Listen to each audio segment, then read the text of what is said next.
О, святая Маті, града Слуцка похвалой радости, умоли Господа, да избавит град Твой и вся грады и весь и малый, белый и великий о России от глада, труса, потопа, огня, нашествия иноплеменных и междуусобные брани. У 1848 году у павятовым городе Слуцку здарылася эпидемия холеры. Эпидемия была настолько моцнай, что мясцовыя улады не только не здолелі яе кантраляваць, але стали асцерагацца народных хваляванняў. І тады было знойдена адзінае выйсце. У якасці выключнай меры по городу было вырашана пронесці останки народной заступницы, апошняй з роду мясцовых князёў Алелькавічаў, шанаваную в народе як святую Софию. На сёння ўсё. Працяг гэтай гісторыі на наступнай лекцыі. Дзякуй. Да казкі ўсё гэта. У 16 стагоддзі жанчына могла толькі адно – дома сядзець, дзяцей гадаваць. Ну, вось і вся святасць. Ну не кажыце. А можа, і сапраўды ён правы. Все гэта старое, парослае імхом паданне, легенда, якому веру нібы у дзіцячую цудоўную казку. Ці так ли гэта?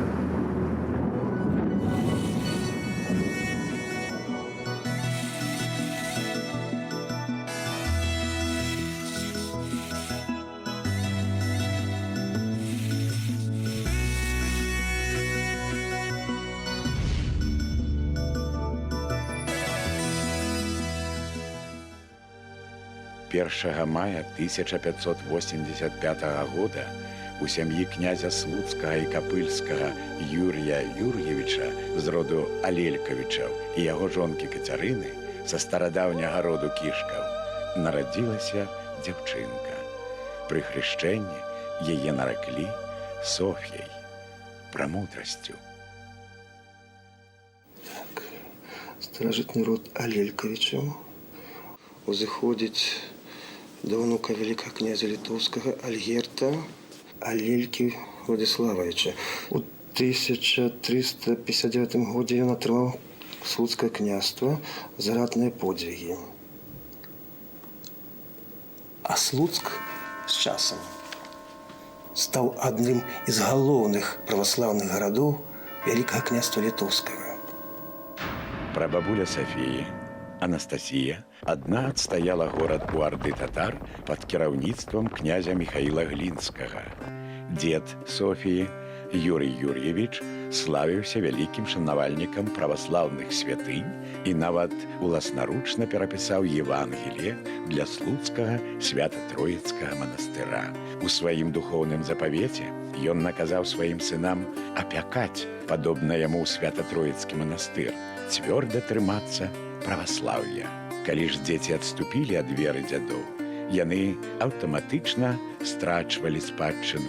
Але так здарылася, што толькі адзін з трох сыноў Юрія Юр'евіча, бацька Софіі, цвёрда трымаўся запавету. Яго малодшыя браты перайшлі ў каталіцтва. Такія перамены ў той час былі хутчэй правілам, чым выключэннем з яго. Каталікі атрымоўвалі гербы і велікакняскія прывілеі. Праваслаўныя ж, альбо, як іх называлі ў Вялікім княстве, артадоксы, аказваліся ў меншасці. Праваслаўная вера ператварылася ў мужыцкую, і, як і ў любы час, ісці супраць дзяржаўнай палітыкі было ох, як нялёгка. Дзед Соф'і Слуцкай у свой час перад смерцю распарадзіўся аддаць усё, што ён ім чым валодаў, тром сынам. Але здарылася так, што усе тры сыны памерлі, і дзядзькі памерлі, і з усяго роду Алелькавічаў засталася толькі Соф'я. Юрый Юр'евіч цвёрда трымаўся веры дзядоў і звычаяў продкаў. Як і бацька, ён быў шчодрым дарыльшчыкам царквам і манастырам. Але так ужо было заўгодна лёсу, што ў хуткім часе пасля родаў адышла ў лепшы свет яго жонка Кацярына, а праз год, 6 мая 1586 года, памёр і Юрый Юрьевич, князь Слуцкі і Капыльскі. Сафія, асірацела яшчэ ў калысцы, стала адзінай наследніцай старажытнага богатого роду. Иезуиты нагнетали еще такую обстановку, особенно это касалось государственных земель. Православных, конечно, притесняли их. Когда-то уже была, собственно, заключена уния, принуждали переходить и в унию насильственными мерами. Тех православных священников, которые не хотели принимать унию, их изгоняли с их мест. То есть, в общем-то, проводилась такая репрессивная политика. Здесь находилась так называемая архимандрия, центр административный православия. Вот, и, соответственно, по власти Слуцкой архимандрии это распространялось на все Слуцкое княжество. И, конечно же, когда бы вот, сам Троицкий монастырь, где проживал архимандрит, и, собственно говоря, и храмы города Слуцка стали униатскими, то это была бы, конечно, крупная победа католиков над православием. Юная София оказалась вельми богатой наследницей. У Слуцкім і Капыльскім княстве было 7 гарадоў і замкаў, ды яшчэ і 32 фальваркі, якія прыносілі значны прыбытак. Апекуном Соф'і стаў яе дзядзька, жмуцкі стараста Юрый Хаткевіч. Хаткевічы – адзін з найбольш уплывовых магнацкіх родаў, якія змагаліся за ўладу ў вялікім княстве літоўскім. Між іншым, юная наследніца, сама ад таго не ведаючы, стала казырнай картай у вялікай палітычнай гульні. Больш таго, яна была самай багатай нявестай ва ўсім вялікім княстве. Віленскі ваявода Хрыштаф Радзівіл таксама цудоўна разумеў гэта.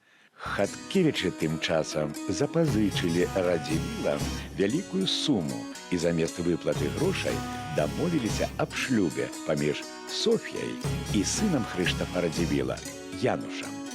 Па дамове багатая наследніца ў дзень свайго паўналецця 6 лютага 1600 года павінна была выйсці замуж. Аднак у дамове быў пункт, па якому 15гадовая Сафія сама павінна была прыняць канчатковае рашэнне, ці выходзіць ёй за Януша. Пры невыкананні адным з бакоў умоў дамовы быў прадугледжаны штраф 100 000 коп літоўскіх грошай. 100 000 куб грошай. Гэта была вялікая сума. Казна не всялякага еўрапейскага княства была настолькі тады багатай. У хуткім часе Юрый Хаткевіч памёр, апека перайшла к яго брату Гераніму, віленскаму кашталяну і брасейскаму старасці. І вось Геранім шлюбны дагавор пацвердзіў. Януш Радзівіл прыкладаў намаганні, каб спадабацца абранніцы, часта бываў у яе доме. Князёўне тады споўнілася толькі 11 год, але яна ўжо была заручана, і ён ёй спадабаўся. Паміж маладымі успыхнула сапраўднае каханне, вартае пяра Шекспіра, але неўзабаве над шчасцем маладых навісла пагроза. Геранім Хаткевіч пасварыўся з бацькам Януша. Сварка ўзнікла з-за мястэчка Копысь, які быў некалі аддадзены Гераніму Хаткевічу ў арэнду, а потым, значыць, гэты бацька запатрабаваў яго назад, і ён сказаў, што гэта не аддасць. І яны так за гэта не паладзілі. Адно справа яшчэ спрэчка за мястэчка, але яна перакінулася і на ўсю эту дамову аб жаніцьбе Януша. Таксама не захацеў аддаваць Соф'ю за Януша. А тут якраз наступіў 1600 год, у лютым Соф'і спаўнялася 16 год. Яна ўжо лічылася паўналетняй. Януш быў моцна закаханы. Аднойчы ён насуперак бацькоўскай волі паспрабаваў прыйсці да Соф'і. Хаткевічы ж яго наўпрост спусцілі з лесвіцы. Немагчымая па сваёй нахабнасці абраза для сапраўднага шляхціча. Разумеючы, што ў палітыку мяшаліся чалавечыя пачуцці, ягоны бацька Хрыштаф паспрабаваў замірыцца з Хаткевічам. Ён паслаў да Гераніма 12 сенатараў, сярод якіх быў і знакаміты канцлер Вялікага княства літоўскага Леў Сапега. Паслы спрабавалі неяк утаймаваць Хаткевіча і угаварыць яго хаця б не перашкаджаць сустрэчам маладых. Але Геранім Хаткевіч быў цвёрды. Ён настойваў на немагчымасці шлюбу. Цяпер ужо з-за кроўнага радства ў 4-й ступені. Дарэчы, амаль уся шляхта княства была ў такім радстве. Да таго ж, да палітычных рознагалоссяў дадаваліся і рэлігійныя. София патрабавала, каб дзеці ад шлюбу былі толькі праваслаўнымі. Речь шла о том, чтобы сохранилось православие не только лично в ее семье, но и сохранилось среди подданных. Почему она так поставила такие условия? Видимо, потому что древний род, которому она принадлежала, и, может быть, то лучшее, что она впитала в свою душу за эти десятилетия и даже столетия, это было вот ее такое внутреннее решение продлить веру православную на своих землях. Не добившийся свайго мірным шляхам, вялікі гетман Хрыштаф Радзівіл Перун пачаў рыхтавацца да вайны. Ён наўпрост асадзіў палац Хаткевічаў. Яму на дапамогу прыйшоў амаль увесь арыстакратычны свет Вялікага княства. Салдат далі зять Хрыштафа Леў Сапега, 3 сыны князя Константина Астрожскага, смаленскі ваявода Абрамович, жмуцкі каштелян Нарушевич, канцлер і каронны гетман Замойскі. Такім чынам, супраць Хаткевіча выставілі каля 6 000 чалавек. У Гераніма ж было толькі 2000. Аднак на яго баку былі ўмацаваныя сцены і аж 24 пушкі, і ён мог абараняцца сіламі толькі сваёй дваравой чэлядзі. У разрастаючыся канфлікт, які пагражаў перарасці ў грамадзянскую вайну, умяшаўся сам кароль Рэчы Паспалітай Сігізмунд III Ваза. Ён адправіў у Вільню 4 вельмі уплывовых паслоў: жмуцкага біскупа Мельхіёра Гедройца і 3 сенатараў: маршалка Вялікага княства Крыштафа Даргастайскага, мсціслаўскага ваяводу Яна Завішу і яго брата, падскарбія Вялікага княства літоўскага Андрэя Завішу. Але нягледзячы на ўсе намаганні, усё было падрыхтавана да бітвы. У войску Радзівілаў было больш народу, был больш салдат. А у Хаткевіча значна меней. Аднак жа у яго была перавага у тым, што замак быў у цэнтры горада, і там узбоч стаялі дамы, так што там усяму гэтаму войску ніяк нельга было уціснуцца туды. А там у іх можна было так законці паставіць 24 гарматы. Паставілі, і там тады яны усіх змялі, хто сунуўся б так. Аднак, нягледзячы на гэта, да прыступу рыхтаваліся. Так, і тым не меней, тут на прыступ там цэлая рада пачалася военачальнікаў. І напярэдадні таго дня, калі ўжо спаўнялася Соф'і 16 гадоў, і тады ўсё-такі здаровы розум перамог, і на прыступ не пайшлі. Новая дамова была заключана на наступных умовах. Радзівілы адмаўляліся ад усіх грашовых прэтэнзій да Хаткевічаў, якім былі выдадзены пасведчанні аб правільнасці вядзення спраў па апецы над уладаннямі Сафіі. Была прызначана і новая дата заключэння шлюбу – 1 кастрычніка 1600 года на свята Пакроваў Багародзіцы. 20 ліпеня Януш Радзівіл звярнуўся да папы рымскага з прашэннем яму, як каталіку, уступіць у шлюб з праваслаўнай князёўнай Сафіяй Алелькавіч, якая паставіла няўхільную умову, каб усе дзеці ад гэтага шлюбу былі праваслаўнымі. Папа даў згоду, і 1 кастрычніка ў 1600 годзе ў Брэсце маладыя абвянчаліся па праваслаўнаму абраду, а шляхта весела адгуляла на шлюбным піры. 12 год шлюбу былі рознымі. Князь Януш, як і належыць Радзівілу, удзельнічаў ва ўсіх ваенных кампаніях, у тым ліку і ў вайне са Швецыяй. Сафія ж атрымала свабоду, якой маглі пазайздросціць многія жанчыны таго часу. Яна памятала пра запавет свайго дзеда і бацькі і адстойвала праваслаўе ў сваім родным княстве. Сваё багацце яна шчодра ахвяравала на будаўніцтва храмаў і паляпшэнне царкоўнага жыцця. Сафія вельмі часта наведвала царкоўныя прыходы, асабліва на храмавыя святы. Мы знаем, что святая праведная София Слуцкая ежегодно совершала паломничество в далекую церковь Покрова Божьей Матери, которую она выстроила. Эта церковь находилась на Миргоре, в 30 километрах от города Слуцка. И вот пешком она выходила, чтобы поспеть к празднику Покрова Божьей Матери в тот день, когда был заключен этот брачный союз, который очень много для нее значил, как мы вот понимаем. У роді Алелькішаў было нямала набожных хрысціян. Але менавіта ёй, жанчыне, выпала самая складаная доля абароны праваслаўя.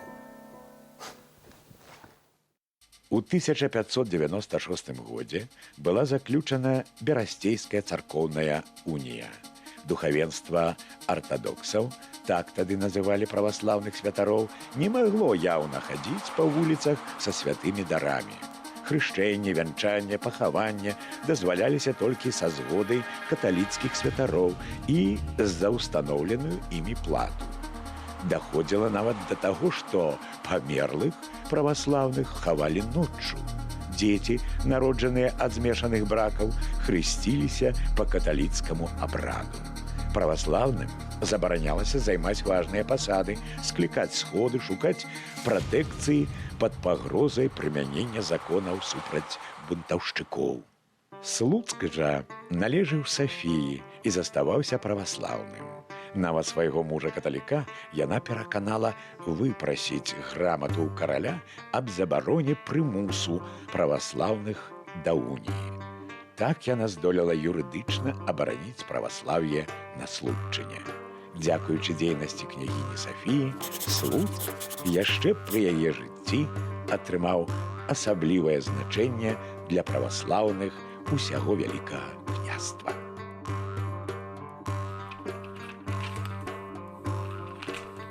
Горад паступова станавіўся рэлігійным цэнтрам, вакол якога гуртаваліся праваслаўныя ўсёй Рэчы Паспалітай.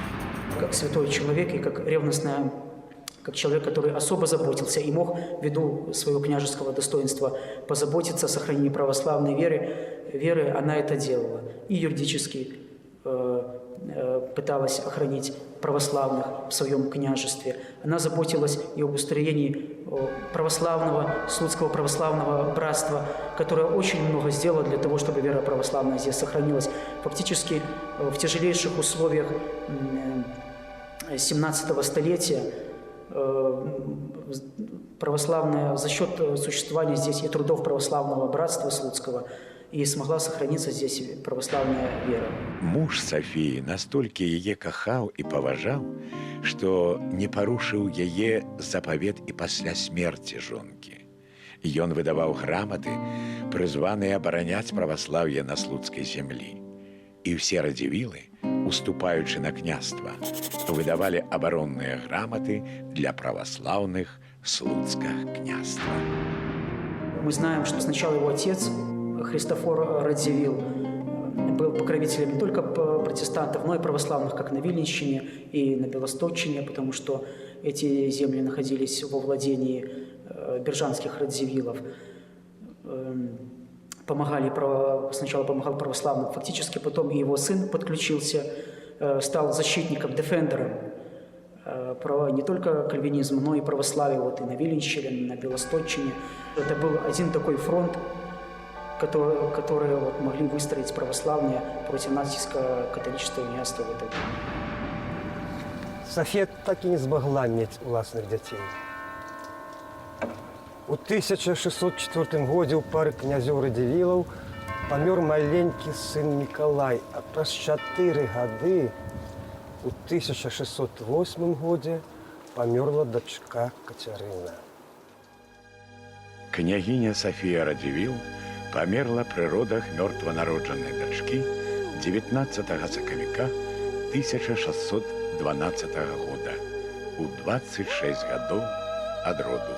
Пахавалі апошнюю князёўну з роду Алелькавічаў у слуцкім свята-троінскім манастыры, як і ўсіх яе продкаў. Сябра яе мужа паэт Саламон Рысінскі пакінуў такія радкі эпітафіі. Ты захавалася ў сузор'і слуцкім адзіна, паміж літоўскімі славай найястравейшая першая дачка. Ці ты не меней рыцар, чым горды супруг твой вялікі, моц, якая, наляцеўшы нечакана, цябе ўнясла. Просты люд пачаў шанаваць Сафію як святую у хуткім часе пасля яе смерці.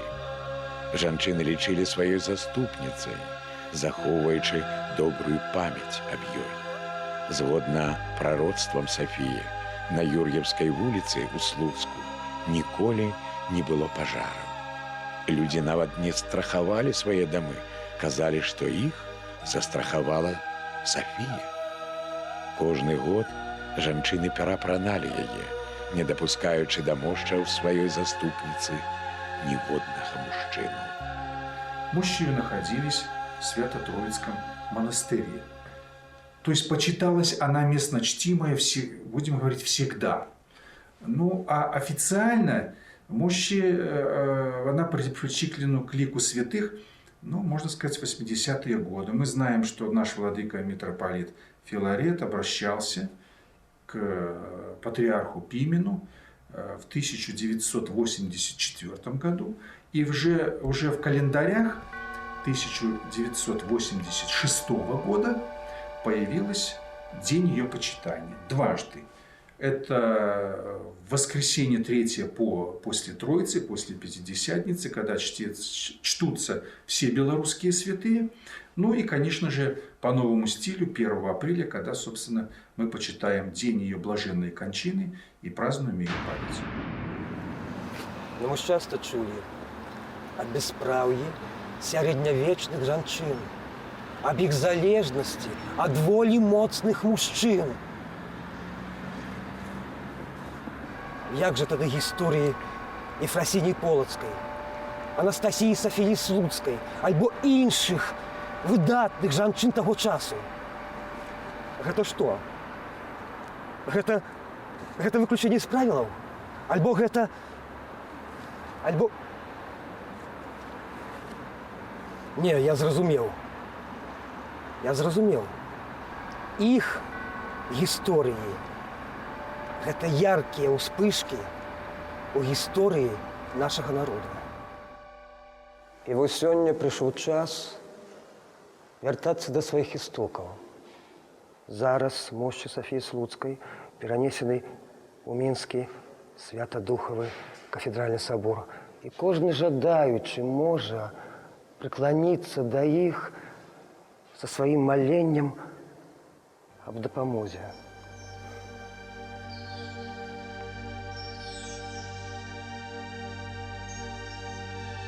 Мы не знаем такого времени на Случине после ее блаженной кончины, когда бы город не был православным.